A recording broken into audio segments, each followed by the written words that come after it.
Olá, está no ar mais um Contraponto, um programa de debate da TV Unifra.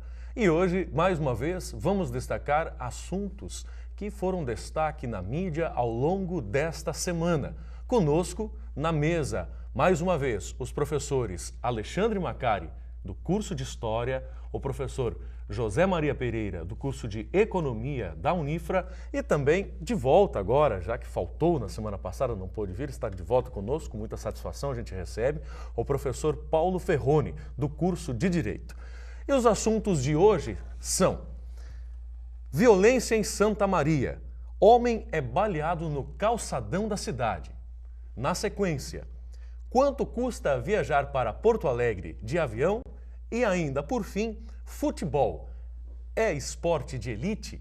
Vamos falar também sobre esporte, ou de novo sobre esportes, sobre o futebol. São esses os três temas que a gente traz à mesa no dia de hoje. E, inicialmente, começamos o nosso diálogo com uma enquete. Fomos às ruas, como de costume, o Contraponto vai às ruas de Santa Maria para trazer a opinião da população. Afinal de contas, o que é que está acontecendo? Santa Maria apresenta um número de violência cada vez maior. Tá demais, horrível mesmo, principalmente aqui no calçadão. Porque a polícia aqui no calçadão só vem de manhã e a esculhambação é no fim da tarde. A violência está horrível, porque a gente não tem mais segurança, né, na rua para sair de noite. As crianças da gente também não dá para largar mais de noite, muito horrível. De violência é que falta segurança na cidade, né? Não tem brigadiano, não tem segurança, não tem a guarda municipal, principalmente no calçadão, nos finais de tarde. Então é uma situação preocupante. A gente pensa bastante, principalmente por causa das crianças. Hoje em dia a gente vai sair e a gente fica preocupado com a segurança que tem, a violência. A gente vê exemplos que no próprio centro mesmo a gente já está tendo esses casos de violência em pleno meio do público. Ninguém está preocupado se tem policiamento, se não tem. Eu acho que aumentou a violência e pouca segurança, porque tu não pode sair na rua mais, tu é assaltado em pleno dia, em plena tarde. Eu já fui assaltada às 3 horas da tarde perto da minha casa. Eu penso que a violência em Santa Maria, a pessoa tem que ter muito cuidado, viu? Que eu estava aqui no calçadão antes de ontem, bem perto, tinha um grupo de marginal ali, chegou um, deu um tiro no outro, no olho, quase matou, e arriscando as pessoas que estavam perto, viu? Eu tive meia hora ali, não chegou um policial que fosse. Bom, nós iniciamos o programa falando de um assunto que repercute na vida de cada um de maneira muito sensível, não é? Assim como outros temas. Eu abria dizendo que a partir desta enquete, não é? Eu já havia visto, já havia ouvido a opinião da população, percebe-se que a população está preocupada. Há uma demonstração de uma preocupação talvez um pouco maior, porque temos visto na mídia a repetição, não é, de matérias, de reportagens e notícias da violência como se ela estivesse aumentando nas cidades. Eu não posso afirmar isto aqui, mas o que se vê é que na mídia, pelo menos tem repercutido nas últimas 3 ou 4 semanas, de que os casos vêm se repetindo cada vez mais. E muitos deles fizeram ponderações aí da violência estar assim tão comum já, tão simples, de que mesmo à luz do dia nós já estamos sofrendo isso com muita facilidade. Como o caso, e aí eu trouxe hoje esse caso aqui, do rapaz que tomou um tiro em pleno calçadão no final de tarde em Santa Maria. Eu fiz questão de trazer esse case, esse caso aqui para nós, porque ele serve como, digamos assim, como uma representação de um todo, não é? E depois eu vou abrir essa discussão primeiro, depois eu vou trazer o depoimento também de 2 empresários da cidade que conversaram comigo ontem e hoje também, e que se demonstram assim preocupados e buscam, de alguma maneira, solucionar o seu problema da falta de segurança. Professor Ferroni, podemos começar com o senhor? Qual a sua opinião, o seu ponto de vista a respeito desse tema? Nada que não se veja já de algum tempo atrás. Nada que não se veja, se pensarmos nisso, já aconteceu, já vem acontecendo há muitos anos. Né? Não é novidade nenhuma que eu quero dizer. Se voltarmos 10 anos no tempo, nós veremos a mesma coisa. Casos pontuais aqui e ali de violência, como essa do tiro no rapaz. Mas é um problema que merece uma análise mais macro, né? Eu penso que há muita falta de formação para quem deve atuar na gestão, de informação. Há muita fragmentação, é uma palavra que tu usaste há pouco e acho que é muito importante que se enfatize isso.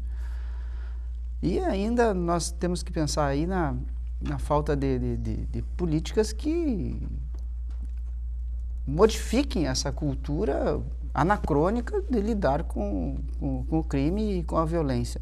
Os presídios são entidades falidas, absolutamente falidas. De tal forma que, se pegarmos as constituições, a Constituição do Brasil, e levarmos para dentro de um presídio, a única, como por exemplo o Presídio Central, a única coisa digna e constitucional que se deve fazer é mandar todo mundo embora de lá. Para vocês verem o estado em que se encontra as casas prisionais, cujo objetivo era resgatar a pessoa, e, enfim, em todos os seus aspectos. Soma-se a isso a falta de competência para lidar com a droga como crime. Precisamos descriminalizar. Os países mais eficientes nas suas políticas já adotam uma postura completamente diferente, já ultrapassaram a fase do preconceito, dizer, vamos descriminalizar a maconha, vamos descriminalizar a cocaína, enfim, já passaram por isso. E agora temos que encarar uma outra fase, chega. Né? E, além do que, falta mesmo de atitude. A fragmentação demonstra exatamente isso, falta de atitude, de competência. E mais adiante eu tenho algo para dizer que vou deixar depois para a reflexão dos colegas. Tem um aspecto interessante que o professor destacou, né? Eu não sou de Santa Maria, estou há 10 anos aqui, um pouquinho mais. Sinceramente, a forma como tem aparecido alguns casos de violência nesse ano, em específico, 2013, é o que mais está me chamando a atenção, né? Tem esse caso do Calçadão, né? Teve também a questão lá que foi jogado o corpo no estacionamento de um supermercado. Então, isso para falar desses casos do centro da cidade, né? Do centro da cidade. Então, eu concordo com o professor no sentido de que uma visão macro, ela possibilita, talvez, destrinchar melhor essa questão da violência, mas a forma como as coisas estão acontecendo em Santa Maria nesse ano em específico é o que mais, assim, me assusta, e eu penso que assusta o espectador também, né? Porque, e eu acho que a enquete ela é uma boa medida disso, né? Traz ali depoimentos de pessoas inseguras, mas que mesmo assim estão no calçadão, né? Caminhando, porque, afinal de contas, o calçadão é um ponto de encontro, é um ponto de passagem de muitos santamarenses. Então, eu acho que, assim, a questão da violência, como ela está aparecendo na mídia em 2013, né? E eu acho que esses casos são uma evidência disso, mostram que realmente é um ano complicado para a cidade, mas também é uma questão da própria forma como estão acontecendo esses crimes, né? Porque, calçadão durante o dia aconteceu uma atitude dessa é algo impressionante, né? É coisa de filme às vezes. Né?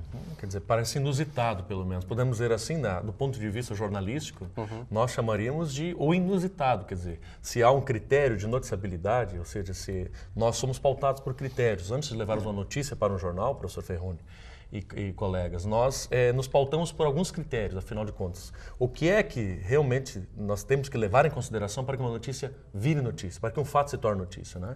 E nesse caso nós chamaríamos a questão do inusitado, quer dizer, o inédito. Não que seja inédito um tiro no calçadão, quer dizer, não quero dizer isso, eu também não sou de Santa Maria, moro aqui há 7 anos, e isso pode ter acontecido em outras oportunidades. Mas da forma como foi, não é? Da brutalidade, no meio da população, o encontro de duas pessoas que, segundo as informações da imprensa, já tem uma ficha criminal, e elas estavam ali, quer dizer, circulando entre cidadãos comuns, né? Quer dizer, isso também nos faz refletir e repensar algumas questões. Mas nós vamos falar mais sobre isso. Eu gostaria de ouvir o professor Pereira, por gentileza. Olha,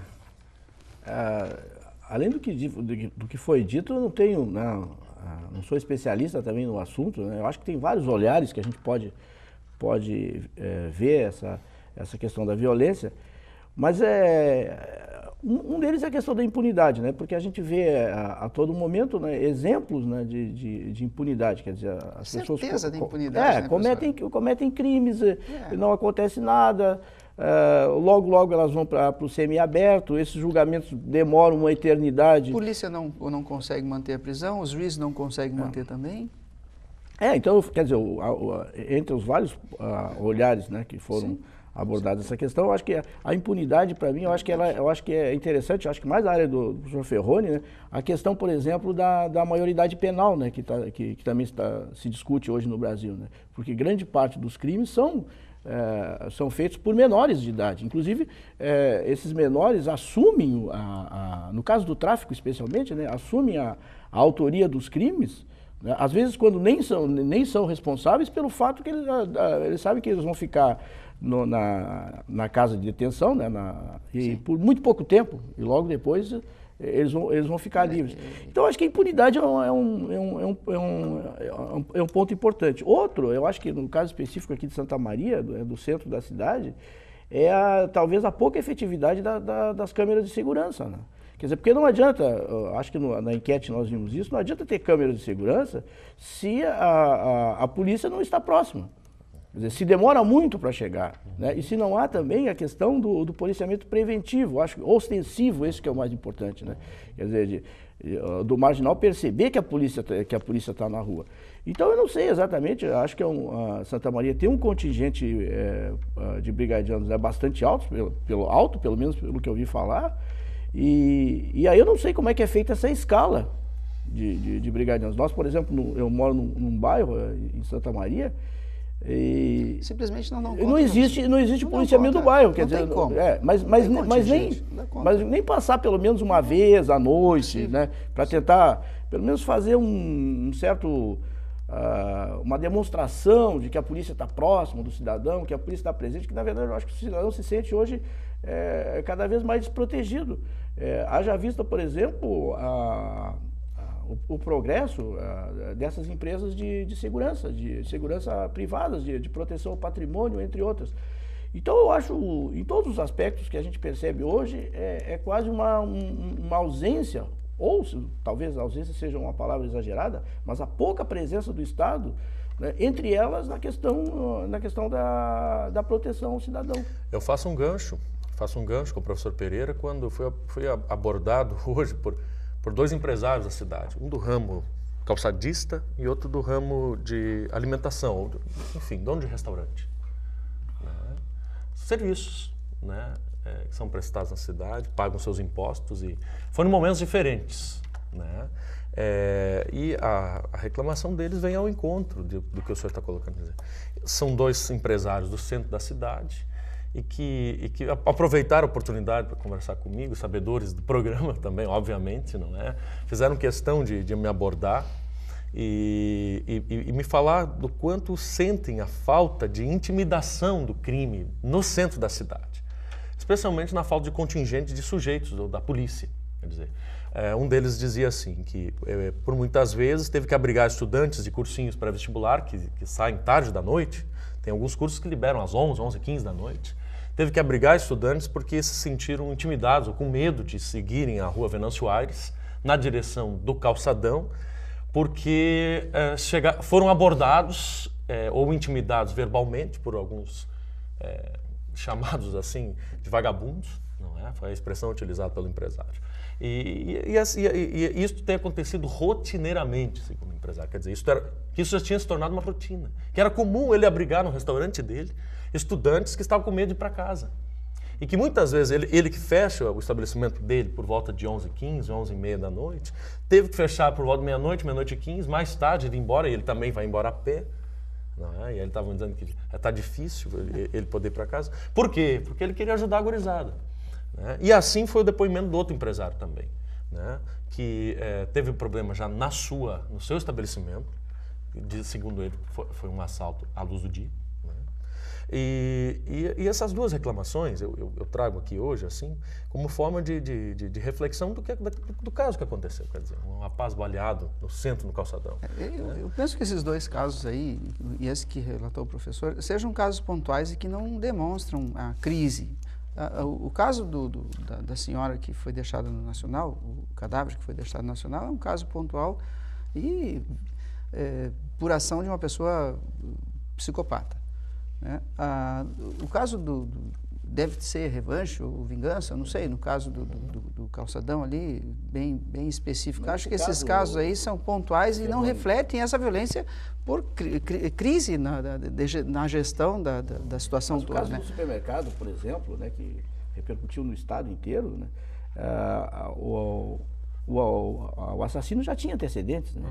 Já tinha antecedentes. É um exemplo daquilo que eu falei antes.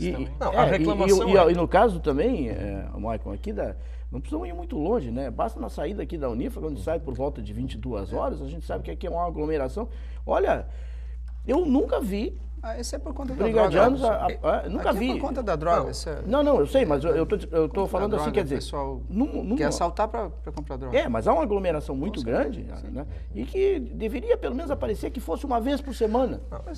Vamos ser sensatos. Resolve, afasta, modifica daqui, bota para lá, tira daqui. Se pusermos um contingente aqui, a violência migra e vai para outro lugar. Vamos ser sensatos. Claro que a Brigada Militar, nesse caso, deveria ser ouvida também. Inclusive por nós, no sentido de entender quais são os processos de gerenciamento. Não há nenhuma ineficiência da brigada. Há sim falta de contingente. Olha, não imagina o que eles fazem, mas não é possível, não é por aí. Olha, é possível resolver. A questão do senhor disse da redução da maioridade é uma questão polêmica que muitos dizem não, alguns dizem sim. Mas os que dizem sim, os que dizem não, dizem, olha, nós não podemos tornar os menores iguais aos maiores, porque os maiores estão numa situação que não lhes serve, não lhes resgata, o presídio só lhes forma com maiores condições para o crime. E realmente, isso é fruto de uma legislação absolutamente anacrônica. O sistema penal não regenera ninguém. Na verdade, se o sujeito não é falido. A gente diz assim, é falido. Não tinha inclinação para o crime, ele isso é uma vergonha, passa a ter, né? Falta de intelectualidade não há. É falta de gestão, é falta de mobilização, porque é uma lei que não serve para porcaria nenhuma. Essa questão da gestão, a gente realmente teria que até buscar informações junto aos órgãos de segurança, né, para ver como é que funciona. Porque a reclamação dos empresários, voltando a isso, eu me senti inconformado porque ele dizia o seguinte, eu não enxergo a polícia na rua, eu não enxergo a polícia passando por aqui. Não tem. Quase nunca. E ele dizia assim, venha, ele inclusive ele perdi clientes por causa disso, clientes que ficavam nas proximidades no hotel, que vinham ao jantar à noite, e que eles voltaram para o restaurante e disseram assim, olha, nós não vamos vir aqui, nós temos medo de caminhar na rua de Santa Maria. Inclusive pessoas que vêm de fora para cá para lecionar, que vêm para cá para outros compromissos profissionais. Então eu estou trazendo depoimento do empresário aqui, porque são pessoas que vêm de fora que enxergam, quer dizer, que sentem a insegurança e que trazem e repercutem isso. Isso em todo lugar. Concordo, professor, mas nós estamos hoje focando aqui no sentido de que nos últimos dias nós temos percebido através da mídia um excesso da produção da violência na cidade. Mas isso é um esforço da incompetência de décadas. Então, eu concordo. É um esforço da incompetência, não é simplesmente incompetência, é um esforço da incompetência. Mas aí, Ferroni, e aí nós temos vários fatores. Os menores não podem sequer pensar em trabalhar. Não dá para se oferecer emprego para menor, porque é proibido, o menor não pode trabalhar. Aí não trabalha, vê o que da vida? Né? Qual é a ocupação da cabeça dele? Porque com o ensino... Mas eu acho que tem vários programas. Desde isso a gente tem que considerar, né? Tem programas de treinamento para menores, subsidiado inclusive pelo governo, que estimula os empresários a contratarem. Quer dizer, eu acho que isso aí não é desculpa.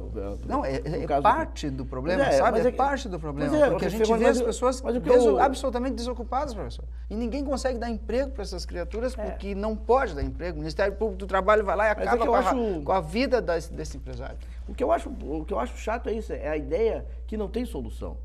Tem que haver solução. Exato. Né? Tem que haver. Eu acho que isso que o Maicon falou, olha, nós temos a Brigada Militar, a gente gostaria de saber, quer dizer, a questão da transparência, qual é o contingente de brigadianos que tem? Como é que estão distribuídos esses brigadianos aqui em Santa Maria? Porque é uma discussão, por exemplo, né, onde começa e onde termina a responsabilidade da Brigada Militar. Né? Nós discutimos isso aqui no programa da semana passada. Mas tem a segurança da Prefeitura, porque aqui vamos olhar, por exemplo, municipais? Viu, uma questão nossa mesmo aqui. O caso que nós estamos aqui na Unifra mesmo. Bom, tudo bem, aqui dentro da Unifra, a questão poderia ser segurança privada dentro da Unifra, né? Mas e fora da Unifra, né? no policiamento dos bares que existe daí, os menores, quer dizer, para ir para o estacionamento da Unifra já é perigoso. Mas quantos professores foram assaltados e alunos foram Pois é. assaltados aqui a É isso uma que eu tô quadra, dizendo. ou na frente? Olha, da eu Unifra? trabalho quase todas as noites, e há mais de 10 anos na Unifra. E eu contaria nos dedos das mãos as vezes que eu vi brigadianos aqui na frente. Pelo menos caminhando na rua, que já seria uma coisa interessante, né? No horário da saída, digamos assim. Né? Que isso talvez intimidasse os assaltos, enfim, né? A própria droga mesmo, né? Que isso aqui, nesse ambiente, não é só as escolas também, não. A universidade é um ambiente importante. Isso intimidaria a droga aqui na porta da escola. Não estou dizendo que tira existe. daqui e vai para um outro lugar. Sim, mas que vá para outro lugar, que seja o caso, mas aí a polícia tem que também correr atrás. O que me incomoda muito é essa ideia. É a mesma Tudo coisa bem, que está é se difícil. fazendo há anos, eu É acho. difícil, A mesma mas não coisa adianta. se faz há anos. Não adianta tira daqui, vai para lá. Isso não adianta. Mas o Tem que todo adianta? tipo, Então, eu o que resolvo. adianta? Me deem poder Ah, bom. e eu resolvo. Sem ferir ninguém. Isso é uma falta de Então competência nós e de temos a atitude. solução. Mas é fragmentação. Mas Tem já muito, passou o período da candidatura. muito cacique por aí que não se entende. Né? Muito cacique que não se entende, não dialogam, cada um joga para o outro, responsabilidade daqui. Assumam. É simples. Querem acabar com a violência da Maria? Me deem poder, eu acabo, como qualquer outro cidadão faria. Acabamos numa noite com a violência em Santa Maria. É muito fácil, cidade pequena, fácil, mas tem que ter poder para isso. Tem que ter autoridade. Mas Santa pra Maria fazer não é isso. tão pequena, E não quer é acabar tão com o fácil. comércio de Vamos drogas? fazer o quê? Professor Ferroni, vamos fazer o quê? O PP aqui em Santa Maria? 3 meses a gente acaba com o comércio de drogas em Santa Maria. Mas tem que ter poder, autoridade para fazer isso. Não para prender. Diferente disso. Olha, não está se pensando aqui em como é que é o prender nome e ferir. do santamarense que está lá no Rio, que é o secretário de Segurança Pública? Beltrame? Beltrame. Olha, o Beltrame que se cuide, porque nós temos aqui um Com forte certeza, candidato. é um aí. desafio. Faço um desafio. Tá bem, feito o desafio. Agradeço, mas enfim, terminamos o bloco desta maneira, não é? E para que voltemos na sequência e possamos conversar sobre, então, um avanço positivo na nossa cidade, não é? Afinal de contas, quanto custa viajar até Porto Alegre, de Santa Maria a Porto Alegre de avião? Vamos falar sobre esta novidade aqui no nosso município. Voltamos já.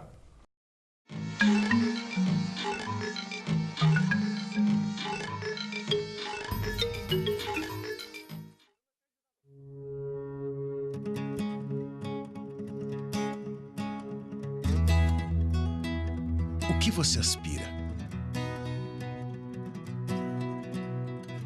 Fazer sucesso, pilotar uma nave, entrar para a história, fazer algo que ninguém nunca viu, abraçar uma causa, ter um filho, 2 filhos, um monte de filhos, correr o mundo, voltar para casa. Aspirações, cada um tem as suas. Mas no fundo, o que todos nós aspiramos é a mesma coisa. Ser feliz.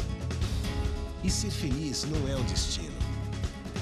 É uma jornada. O mais importante é fazer valer a pena o caminho. Aspire. E para realizar, transpire. São as aspirações que inspiram as suas escolhas. E sejam quais forem as suas, nós podemos fazer a diferença para você chegar lá. Nós somos o Centro Universitário Franciscano e também temos grandes aspirações. Queremos ser uma universidade. Não mais uma universidade, mas a sua universidade. Queremos ser o ponto de partida para as suas aspirações e crescer junto com você. Você quer mais, nós também queremos. Queremos deixar marcas permanentes na sua história. Queremos fazer parte das suas conquistas. E que você faça parte das nossas. Queremos ser uma universidade sempre à altura das suas aspirações. Centro Universitário Franciscano. Uma universidade para as suas aspirações.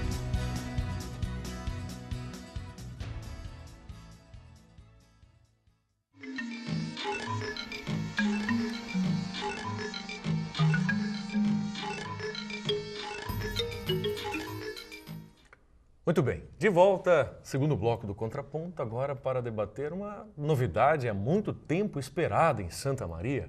Foi assunto dos jornais nos últimos 2 ou 3 anos e agora sim, finalmente temos evidente aqui na nossa cidade a possibilidade de viajar até a capital, até Porto Alegre, através ou por meio de um avião. Afinal de contas, a Companhia Azul de Aviação Aérea, não é? Se instalou em Santa Maria e finalmente nós temos essa possibilidade de locomoção. Quando nós enxergamos as dificuldades hoje de andar de carro, não é? O trânsito cada vez perigoso, podemos também tratar dessa questão, quer dizer, debater isto. A falta de conforto daqui a pouco do deslocamento de ônibus, do coletivo. Quer dizer, eu até que sou a favor do ônibus, eu gosto muito de viajar de ônibus. Mas temos então o avião, uma alternativa que por enquanto talvez não seja mais barata, as passagens prioristicamente foram colocadas a um valor de R$ 236, não é? Mas há uma possibilidade e isso é uma novidade para a cidade, é uma novidade e que eu penso, a nossa reflexão hoje pode se dar em que sentido? Quais são os avanços, quer dizer, que evolução, que desenvolvimento pode trazer esta ligação aérea de Santa Maria com a nossa capital? Professor Pereira. Só porque eu vim de azul hoje. Já vem de azul. Já está fazendo a propaganda. Eu estou fazendo propaganda. Olha, Michael e colegas aqui, eu até tenho um depoimento a dar em relação a essa questão de voos aqui em Santa Maria, né? Porque eu já estou aqui há mais tempo, quer dizer, pelo menos há mais tempo que o Michael e o Alexandre Ferroni, não sei há quanto tempo, desde sempre. Não, eu estou há mais de 20 anos, né? Eu me lembro antes, nós sempre tivemos, a TAM teve uma experiência aqui, eu acho que a própria Varig, eu acho que era uma subsidiária da Varig, que eu não me lembro muito bem, também tinha, acho que eram os Brasília que faziam, eu cheguei a voar até Porto Alegre, e depois nós tivemos a experiência da NHT. A experiência da NHT, assim por casualidade, antes, mais ou menos na fase que nós estamos, antes de começar os voos, né, para Porto Alegre, por acaso houve uma palestra, e houve um jantar e eu tive a oportunidade de sentar na mesa e conversar com o senhor Pedro, né, que no caso da Planalto, que era o empresário, e era mais ou menos essa discussão. E ele até me perguntou, assim, a incógnita era saber quanto seria a passagem de avião até Porto Alegre.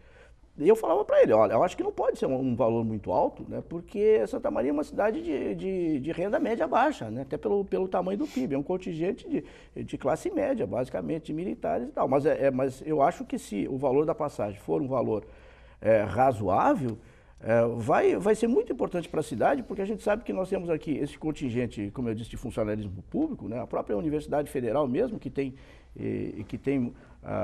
uma necessidade de trânsito de funcionários, professores, para congressos, pró-reitores, etc. E que hoje, inclusive, tem uma frota de motoristas particulares de alto custo, né, para manter, né, que poderia, não digo que terminar, mas pelo menos reduzir essa frota, utilizando-se de uma forma muito mais rapidamente, né? Através de aviões e fazendo conexões rápidas até para chegar a Brasília, por exemplo, saindo aqui de Santa Maria e pegando outros voos da Gol, da TAM, o que seja, né? E de manhã mesmo estaria em Brasília, né, nesse caso.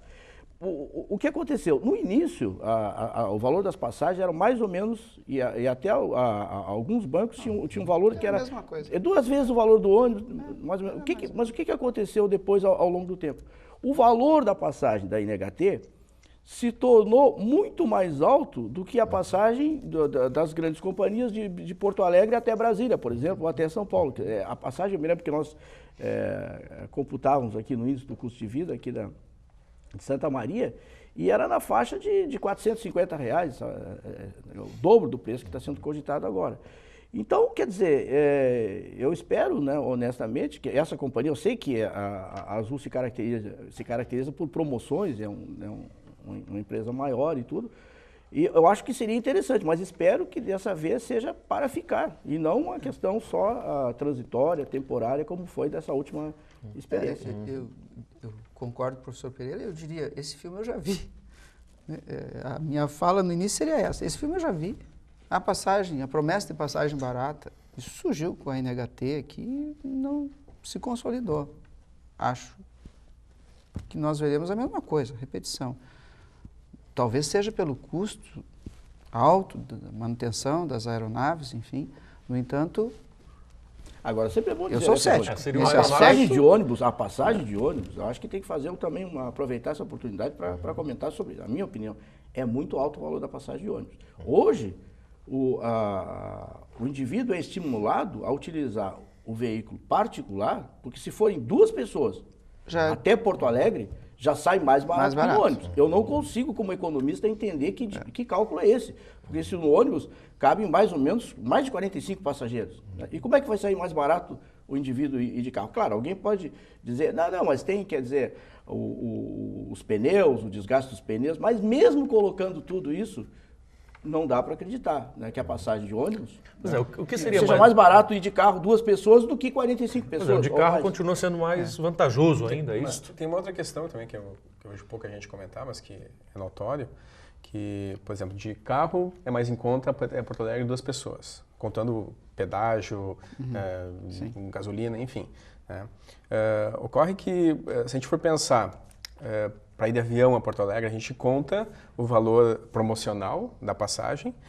Bom, mas como tu vai fazer para chegar até o aeroporto aqui? O aeroporto fica, né, uma distância considerável. E de lá. Que de táxi dá um preço também bem salgado. Se bem que lá já está mais fácil agora com a notícia que vocês trouxeram aí do aeromóvel, né? Sim, em Porto Alegre. Isso. O aeroporto até a estação férrea. Mas me refiro o pessoal aqui de Santa Maria que mora no centro, né? Não, é que aí tocamos um outro ponto, né? A bandeirada do táxi aqui em Santa Maria é muito elevada. Né? Acho que deve ser uma das mais elevadas do estado, se não a mais elevada, porque Porto Alegre o táxi é muito mais barato.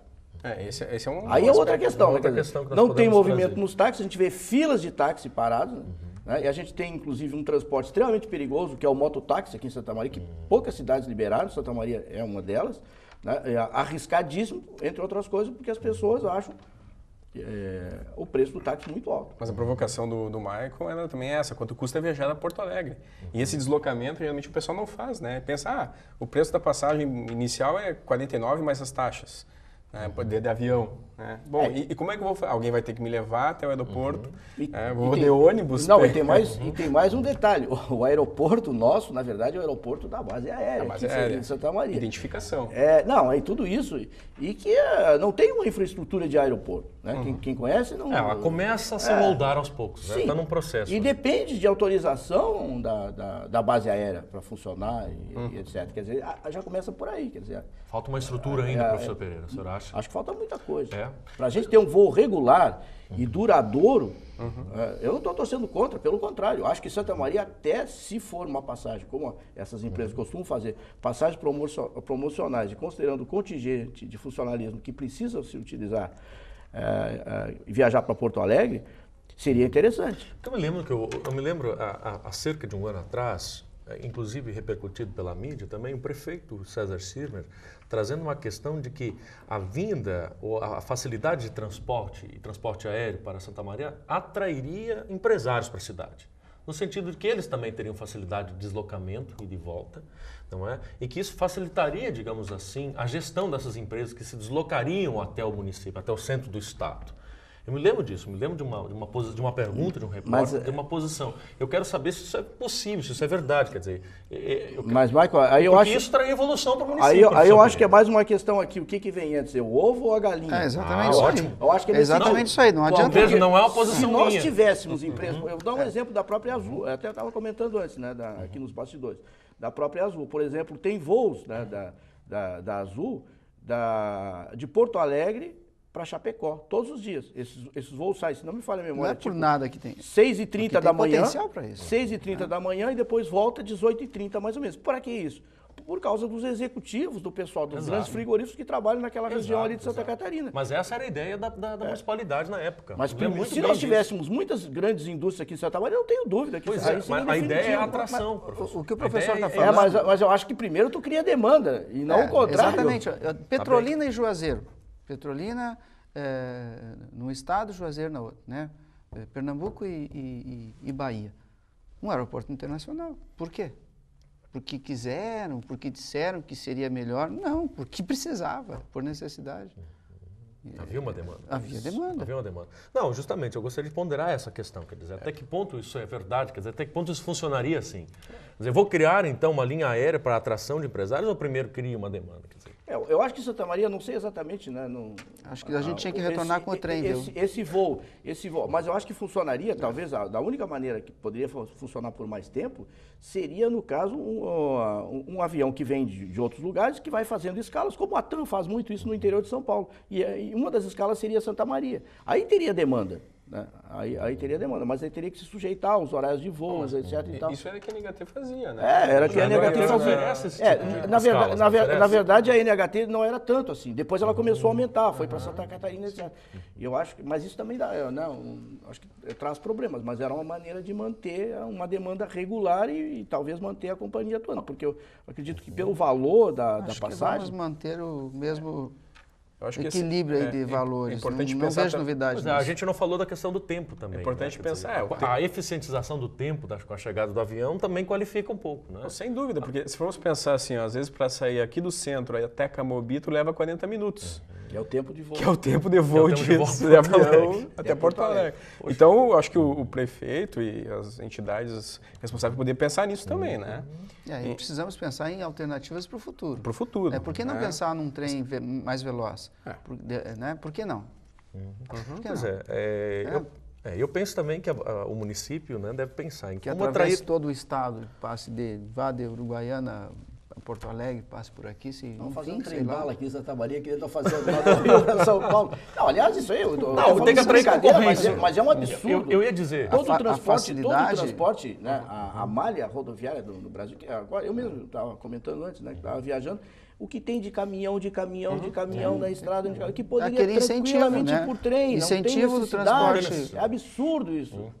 Rodoviário em detrimento do ferroviário naquela época. Né? E aí acabaram com o transporte ferroviário, que poderia ter crescido, evoluído. Né? Não, acabaram com ele. Interesses dessas grandes empresas que vieram se instalar no Brasil, né? Interesses americanos. Eu não quis falar isso, porque mas a verdade é essa. Acho que tem alemães no meio também. Também. Ingleses. Isso foi um erro estratégico, né?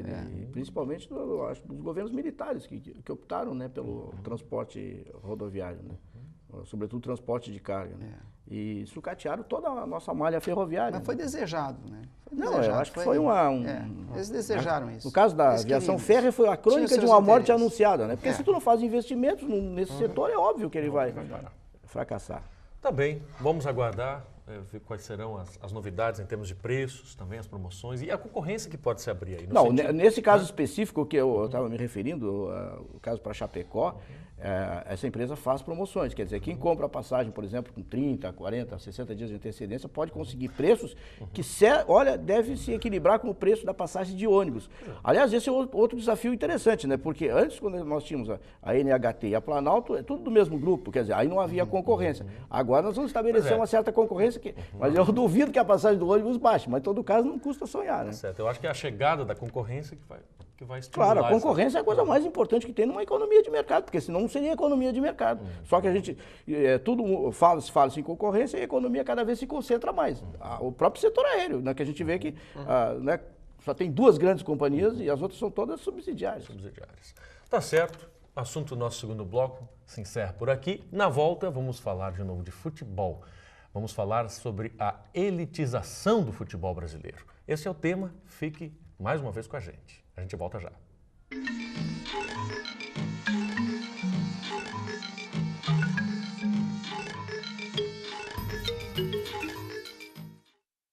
Oi, você já me conhece, eu sou a Clara.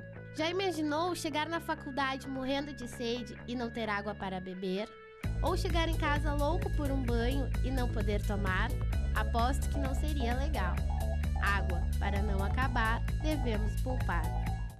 Pedrinho é uma criança especial, que enfrenta dificuldades diariamente. Para passar por tudo isso, conta com seus fiéis amiguinhos escudeiros, que o ajudam a vencer cada obstáculo. Sem eles, Pedrinho nunca conseguiria enfrentar o temível dragão, que impede que todos levem uma vida feliz no castelo. Para quem enfrenta um dragão por dia, uma mão amiga sempre é bem-vinda. Por isso, Pedrinho precisa da sua ajuda também. Contribua com a Escola Antônio Francisco Lisboa e transforme a vida de vários Pedrinhos.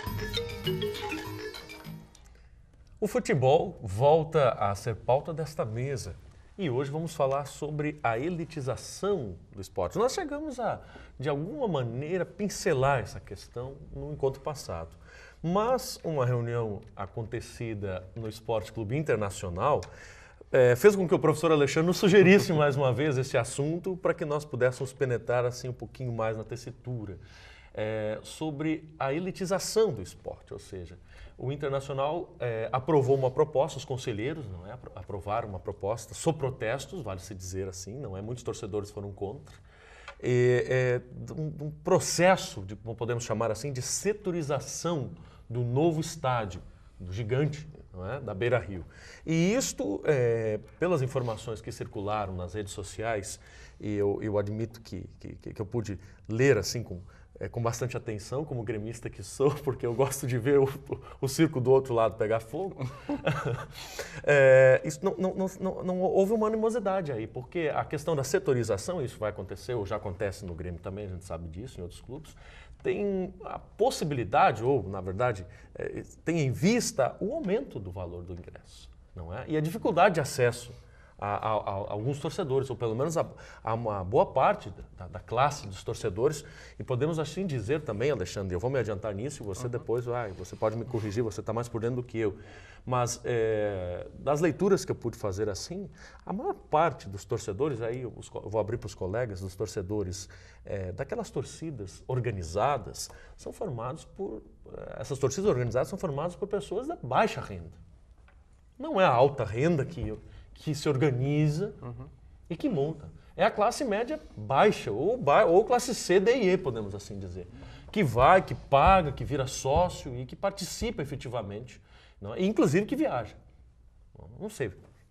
É o que me parece, é o que pelo menos transpareceu nos discursos que circularam pelo menos ontem, nas redes sociais. Acho que é bom dizer que o exemplo trazido pelo Internacional é só um exemplo mesmo, né? Porque senão nós teríamos que ter aqui um debatedor colorado, né, para não sermos acusados de parcialidade, né, nessa análise. Então, acho que, na verdade, a ideia não é analisar especificamente o caso do Internacional, mas o contexto. Né? Todos os outros clubes que está ocorrendo isso. Não, só estou abrindo esse parênteses assim, porque... Não, com certeza.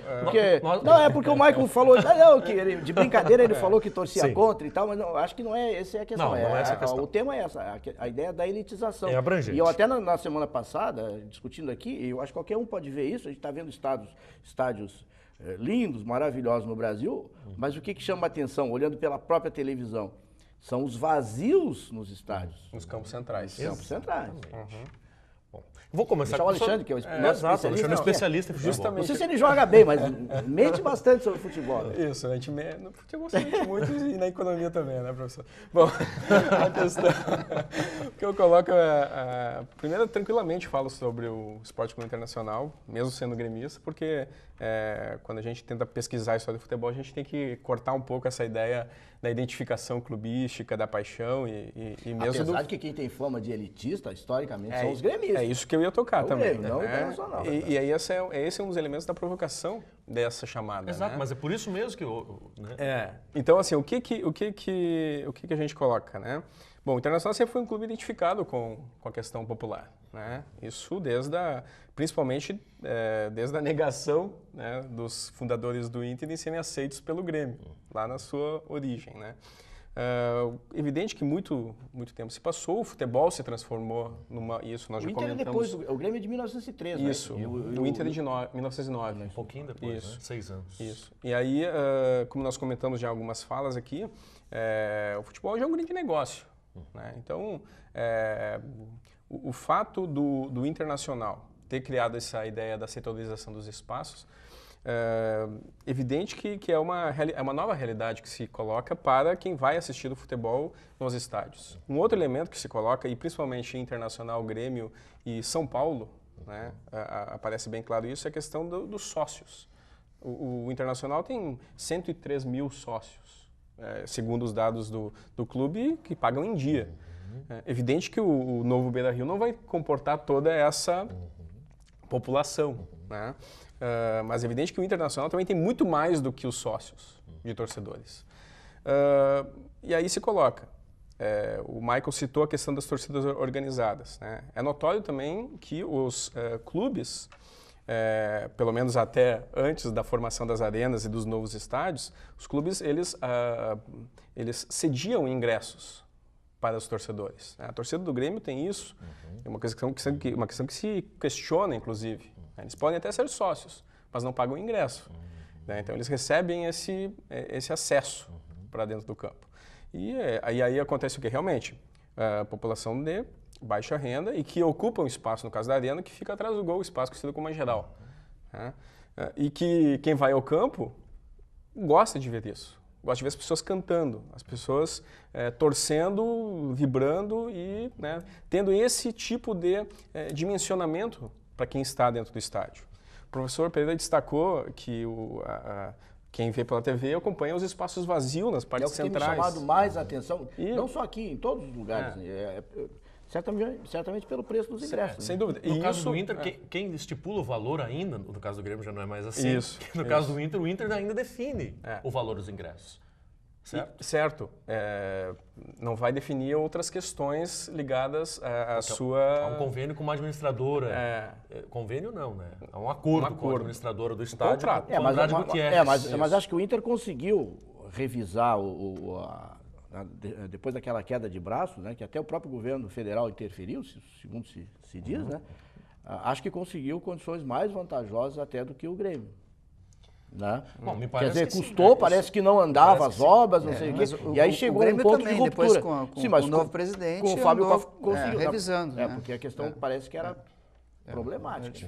Difícil. Mas o que eu chamo atenção, né, é que no caso do Grêmio e do Inter se tratam de estádios particulares. Ainda que se coloque se o Grêmio é dono da arena ou não, se o Inter vai... Acho que pelos próximos 15 ou 20 anos... Não, vai ser codono, né? Vai ser junto. Mas é interessante porque o Maracanã, que é uma concessionária que vai administrar, criou uma ideia justamente de uma pesquisa que levantava o público-alvo, né, para fim de administração interna. E aí se colocava aqui o perfil do novo torcedor. Né? Novo torcedor? O novo torcedor. Né? Indivíduos muito ricos que querem passar algum tempo com suas famílias e amigos. Nossa. No caso do Rio de Janeiro, moram no Leblon, na Gávea, em Jardim Botânico, Barra da Tijuca, ou seja, né? Espaços nobres. Gostam de roupas luxuosas de grife, consomem bebidas de luxo, ainda cita as bebidas de luxo, essa pesquisa. Então, apreciam viagens internacionais. Então, todos esses dados, né, evidente que Grêmio e Inter tem uma outra realidade nesse sentido. Mas é uma questão interessante, porque no Rio, aqui há uma identidade entre, quer dizer, no caso do torcedor gremista, era o Estádio Olímpico, agora a Arena do Grêmio. O Internacional era o Gigante da Beira-Rio. E no Rio, não, porque no Rio todo mundo joga, ou jogava no Maracanã. Né? Não tem um clube identificado com o estádio. Então, vejo que são realidades diferentes. Né? E esse perfil aí parece que vai ficar por lá. Porque vai ficar por aqui lá, a gente não novo vê torcedor isso. no Rio Grande do Sul. Embora seja caro ir no estádio, mas se a gente for ali para João Pessoa, bom, no tempo do Olímpico, né? E ali na João Pessoa, na passagem do público para o Olímpico, dava mas pra ver eu acho que ninguém tá mudando, ali curtia viagens internacionais, vai fazer grife. Não, eu concordo com o Alexandre, eu acho que essa realidade está mudando, porque antes o que a gente via, bem por que exemplo, mude, no Beira-Rio, né? A gente olha, mas não é bem assim. Antigamente, quer dizer, existia para o torcedor menos aquinhoado, o que existia? A opção era a Coreia, né? Quer dizer, que ele ficava olhando mais as chuteiras dos jogadores e a bola do que propriamente o resto, mas conseguia ficar de pé ali e assistir, tinha condições de assistir. Né? E hoje a gente está vendo que esses espaços eles estão sendo substituídos por espaços, aí sim, no caso, mais luxuosos, cadeiras, etc., para criar, e o próprio estádio, até onde eu sei, a própria arena mesmo, a gente sabe que hoje o estádio não vende uma série de produtos ali dentro, quer dizer, é quase um shopping ali dentro. E aí vai pegar esse pessoal que qual é a torcida que interessa? A torcida é patrimônio do clube, mas qual é a torcida que interessa para os clubes? Pois é, porque o valor do associado vai aumentar também, né? Essa também era a rusga, a briga dos torcedores aí na reunião do Conselho Deliberativo do Internacional. Isso. O valor da mensalidade vai aumentar para R$ 85,00, de 60 para 85, se eu não estou enganado. O Colorado, daqui a pouco estejam assistindo, vai poder interagir conosco no momento, vai poder corrigir. E essa também era a rusga, quer dizer, vai aumentar esse valor. E isto, segundo os torcedores, as enquetes que rolaram na internet, né, vai ser impossível de pagar para muitos deles. Bom, não sei se R$25 faz ou não faz diferença no bolso desse torcedor, mas é uma transformação. Então, quer dizer, nós temos um novo torcedor aqui agora. E até que ponto a atenção a questão que eu quero trazer para nós aqui é até que ponto a atenção a esse novo torcedor não vai se exacerbar e os interesses daquele outro torcedor, né, daquele que é mais humilde. Quem é que faz a alegria no caso do futebol? Mas é isso que eu quero chegar, professor. Esse pessoal vai ser afugentado dos estádios. Mas é aí que eu quero chegar. Lamentavelmente vai assistir o futebol pela televisão. Pela televisão. Quando assim passar o jogo. Mas aí, não, é que nem nós na quarta-feira temos que ver jogo lá do Rio e São Paulo. Entendeu? Porque o jogo ele vai pro barzinho assistir. Onde tem lá licença para assistir. Eu acho que o Ferrando tem razão. A Coreia vai passar pro barzinho. É isso. Isso é interessante para o clube? Bom, só fazendo um comentário segundo o professor Ferroni, né? Evidente que sim, né, professor Ferroni? O clube quer evidente, que é um poder, consumidores que têm um poder aquisitivo maior para investir. Não que eu concordo, estou só constatando. Sim, na constatação do professor Ferroni. Mas acho que nós temos aí os periquitos da vida, o Interzinho. Vamos ter que curtir esse futebol aí. Até eu ia trazer isso, né? Eu tive a oportunidade de, há 3 anos atrás, ir no jogo do Sport Recife, na Ilha do Retiro. Tudo bem, que a Ilha do Retiro não é nem a nova arena do Grêmio, nem vai ser o novo Beira-Rio. Mas eu paguei R$3 para ver o jogo. Isso que eu não sou sócio, né? Aonde isso, Alexandre? Desculpa. Na Ilha do Retiro. No Recife. No Recife. No Nordeste. E outra questão também, ó. O caso do São Paulo é notório atual. São Paulo estava correndo risco de rebaixamento, é uma torcida elitizada que paga altas mensalidades de sócio e agora na condição que estava de rebaixamento fez ingressos populares de R$10. Por que, Alexandre? Ora, por quê? Porque justamente é isso que o professor destaca, né? Exato. Porque, realmente, para o clube, financeiramente, evidente que os profissionais e os mais abastados são mais interessantes. Agora, para apoiar o time, para ficar do lado dele na boa e na ruim, porque isso é um outro aspecto, né? Na boa e na ruim, tem que estar com o clube. Os estádios, do jeito que eles estão sendo construídos hoje, estão virando os shopping centers. E como nos shopping centers que existem, né, o povo não pode entrar, né, a não ser para olhar as vitrines. Né? E vai ser mais ou menos assim, o pessoal passa lá no Beira-Rio, olha que cobertura maravilhosa e tal, mas entrar que é bom, acho que vai ser difícil. E eu só quero destacar mais uma questão, porque na sua origem o futebol também é um esporte de elite. Né? Então esse processo de deselitização, ele se deu a partir da década de 20, 30, com inclusive a inserção do negro dentro do espaço da prática esportiva. A profissionalização do esporte na década de 30 foi um aspecto positivo também nesse sentido. A própria Copa do Mundo em 50 teve um elemento importante ligado a isso, a Copa do Mundo no Brasil, né? de popularizar isso.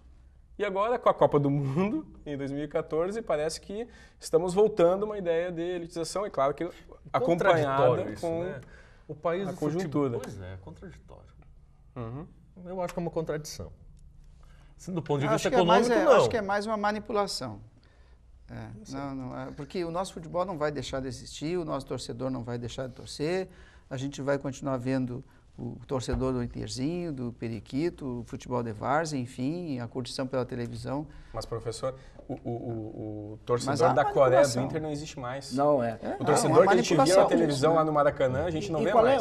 Lá dentro do estádio, não. Mas fora a gente vai continuar O que é importante é o pessoal que a gente vê nas segundas-feiras, depois dos jogos, né? A televisão passa no jornal do almoço, enfim, né, discutindo o resultado do futebol. Quer dizer, o povo se envolve, mas do jeito que vai, ele vai se afastando, e tudo aquilo que ele se afasta e fica à distância, ele vai acabar perdendo interesse. A distância compromete. Né? Então, o que vai acontecer? O futebol que hoje... Na verdade, a gente já percebe isso até na mídia, Michael. Quer dizer, antes o futebol ocupava um espaço muito maior na mídia do que hoje ocupa. Claro que outros assuntos também, a própria economia ocupa um espaço maior, né? Antes era mais o futebol. Mas hoje é menos futebol.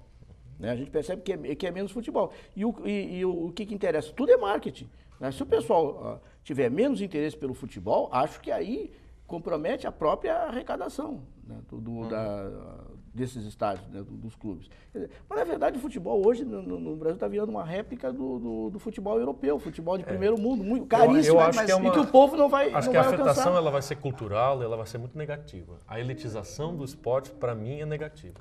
Mas eu vejo que o povo deixa de se divertir, perde uma oportunidade de entretenimento. Não vai impedir de curtir, impede de ir ao estádio, mas de curtir o futebol, de ter a camiseta do seu time, mesmo que seja um time de elite. Não vai deixar de existir. Eu acho que a paixão diminui nesse aspecto, eu acho. Não, entendeu? Até porque o perfil do torcedor é mais contido. Né? O executivo, esse que compra roupa de grife, etc. Ele não vai fazer como se chama aquele negócio que tinha no Olímpico. Avalanche. Mas professor, é difícil ver não tem mais. É o executivo fazendo avalanche.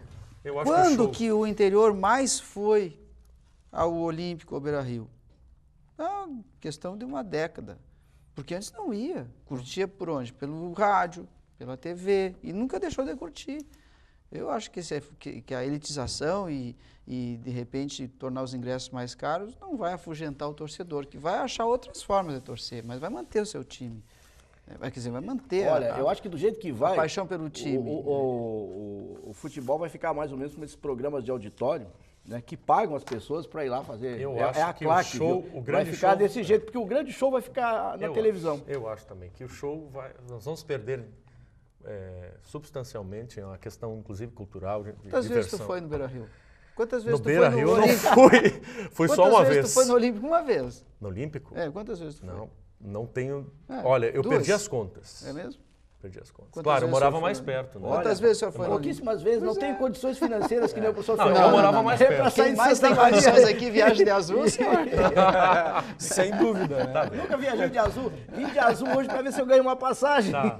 Gente, nós vamos, nesse ritmo de brincadeira, vamos encerrando o nosso programa, dentro do nosso tempo, dentro do nosso limite de tempo. Chamando a atenção para você que está conosco, mais uma vez, de que o programa vai ao ar na sexta-feira, às 13 horas e também às 23 horas e depois a reprise no domingo às 19 horas, às 7 horas da noite. Claro, você também pode nos assistir através do YouTube. Os programas estão lá disponíveis e você pode interagir conosco. Coloque lá no YouTube a sua opinião, a sua reflexão a respeito dos debates que nós estamos travando aqui. E, inclusive, sugerindo pautas. Por que não? Sugira também a sua pauta. Estamos aguardando, vamos levar em consideração aqui, com certeza. Muitíssimo obrigado, até o próximo programa.